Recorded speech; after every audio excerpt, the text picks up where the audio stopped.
के महापुरुषों ने तो भारत को 1947 में आज़ादी दिला दी थी, लेकिन कुछ महापुरुष आज भी देश की सेवा में दिन रात लगे रहते हैं। ये वो महापुरुष हैं जो दिन रात सरहद पर पहरा देते हैं। सर्दी, बारिश, धूप, तूफान, हर वक्त सीना चौड़ा करके अडिग विश्वास लिए खड़े रहते हैं देश की रक्षा के लिए। फुटकर न्यूज़ उन सभी जवानों को नमन कर रहा है जिन्होंने अपने देश की सुरक्षा के लिए सर्वस्व न्यौछावर कर दिया। तो ये मेरे को 70 में मेरा भाग है कि मेरी पूरी ट्रेनिंग के साथ मेरे को, और मैं स्क्रीन कंपनी कमांडर था आगे, और दुश्मन का पूरा एक ब्रिगेड ने हमला किया और पीछे उनके डिवीजन था अमृतसर को वो कैप्चर कर लेते।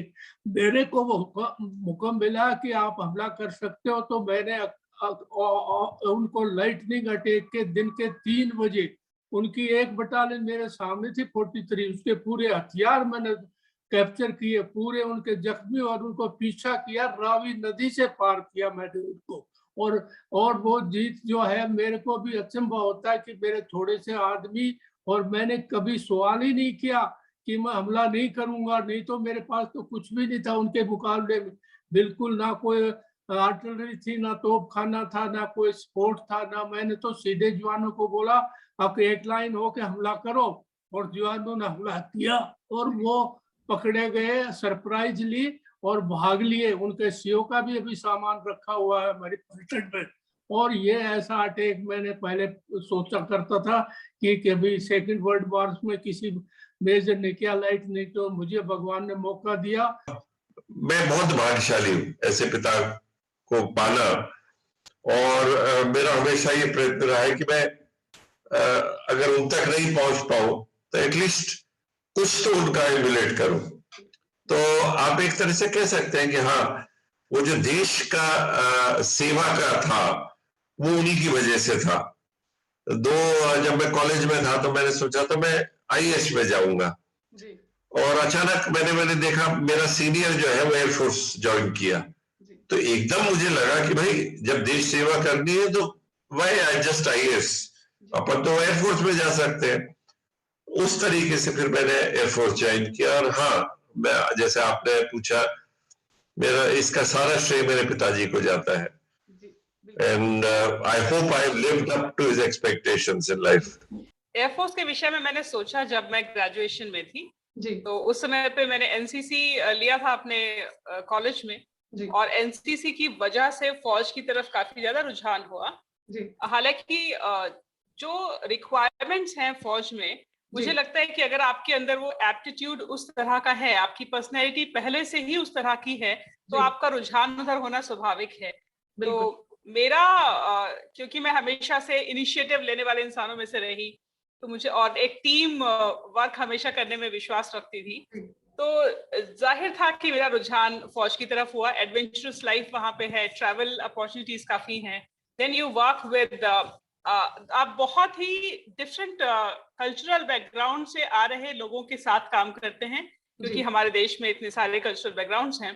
तो ये सब मुझे काफी ज्यादा अट्रैक्ट किया करता था। मैं दर्शकों को ये चीज बताना चाहता हूँ कि आप सपने देखिए, जब तक आप इमेजिनेशन अपना उसको कल्पनाओं को स्वतंत्र होकर के उन कल्पनाओं में जीना नहीं सीखेंगे, तब तक आपके अंदर वो सामर्थ्य, वो ताकत नहीं आएगी। बिल्कुल, क्योंकि ये कल्पनाएं हमारे अवचेतन मस्तिष्क की होती हैं जी, और अवचेतन मस्तिष्क एक इंसान की ताकत होती है जी। आप जिस तरफ उसकी आपकी वो चेतना चली जाती है, उसी तरफ से आपका शरीर का जो कार्यशैली का जो उसी तरफ मूर्ति चली जाती है, और हम वो काम कर जाते हैं जो कभी हमने अपने सपने में देखा नहीं है। क्योंकि जब शारीरिक और मानसिक शक्ति एक साथ एकजुट हो जाती है, तो व्यक्ति अपने उस कार्य पथ के ऊपर, अपने उस जीवन पथ के ऊपर वो काम कर लेता है जो उसकी सामर्थ्य से बाहर होता है। लेकिन वो शक्तियां तमाम एक संग्रहित होती हैं, तो इंसान आसानी से वो कर सकता है। तो मैं परिवार से ही वो प्रेरित हुआ, और परिवार ने ही मुझे मेरे खास करके पिताजी ने वो कहानियां जब सुनाई 65 और 71 की, तो उनसे काफी प्रभावित हुआ। नंबर एक बात, मेरे पिताजी खुद ब्रिटिश टाइम पर आर्मी में थे जी। मेरे चाचा, क्योंकि मैं हिल्स का रहने वाला हूँ, तो हमारे हर घर में लगभग फौजी हैं, वह एक कारण रहा होगा। और साथ में स्टार्ट से ही जब हम पिताजी के साथ जगह जगह अपने कैंटोनमेंट में रहे, तो वह यूनिफॉर्म का एक चार्म, उसका डिसिप्लिन, वो सब चीजें देख करके कि हाँ लाइफ टफ होती है, डिसिप्लिन होती है, पैसे भी कम मिलते हैं, कोई बात नहीं, लेकिन जो हमारा एक आदर सत्कार जो समाज से मिलता है और जो एक जज्बा होता है कि हम अपने देश के लिए कुछ करें, जो हमने देखा, शायद वही एक कारण होंगे, उन कारणों से मैं फौज की तरफ आकर्षित हुआ। आपने देखा होगा सारे बच्चों की एक तमन्ना होती है कि वो वर्दी पहने। मतलब मेरे को ऐसा कोई बच्चा दिखेगा नहीं, लड़का खासकर, जिसने बचपन में कभी ना कभी, चाहे उसका बर्थडे पर, चाहे किसी कॉस्ट्यूम पार्टी में, वर्दी ना पहनी हो और अपनी फोटो ना खिंचवाई हो। दूसरा, मैं वैसे ही मेरा रुझान बहुत ज्यादा था फिजिकल एक्टिविटीज के ऊपर, तो वो भी शायद एक कारण रहा हो। तीसरा, जो मेरी मदर थी, वो चाहती थी कि उनका एक बच्चा जरूर वर्दी पहने, फौज में जाए, तो वो फौज में जाए। और हमारे पूरे परिवार में बहुत लोग फौज में हैं। हमारे, अगर आप देखें इमीडिएट फैमिली में, कम से कम हम लोगों ने 15 फौजी और IPS ऑफिसर्स अब मेरी इमीडिएट फैमिली में है। मेरे वाइफ के फादर भी एयरफोर्स से रिटायर हुए। मेरे फादर भी मिनिस्ट्री ऑफ डिफेंस में थे। मेरे चाचा, मामा, ताए, everybody has some connection with the army, air force, navy और बॉर्डर सिक्योरिटी फोर्स।